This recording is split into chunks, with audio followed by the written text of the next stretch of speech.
I did not really, when I was starting college, I really did not think that I would be, ending up as a Russian scholar.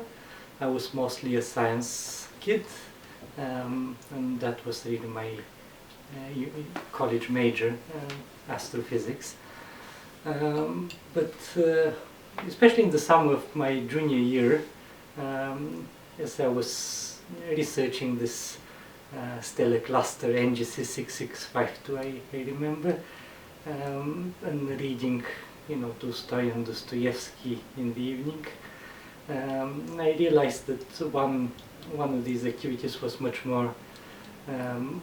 closer to my heart and more was answering the questions I had, and that wasn't really reducing data in front of a computer.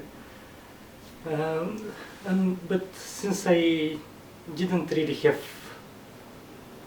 enough background at college to apply for graduate school in the humanities, I ended up going to Russia for a couple of years thanks to partly a scholarship my college gave me, but also I taught English. And during those 2 years I was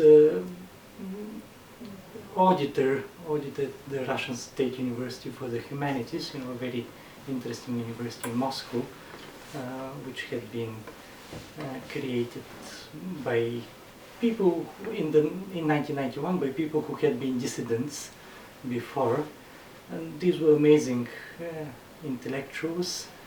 Even though nowadays I find my most interesting ideas to be a rejection of what I learned from them, it was these 2 years I spent in Moscow were a formative period of my life.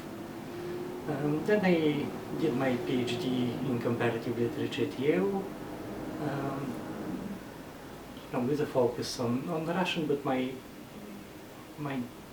work was largely on socialist internationalism and socialist internationalist culture.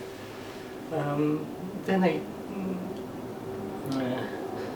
taught for a couple of years in Istanbul.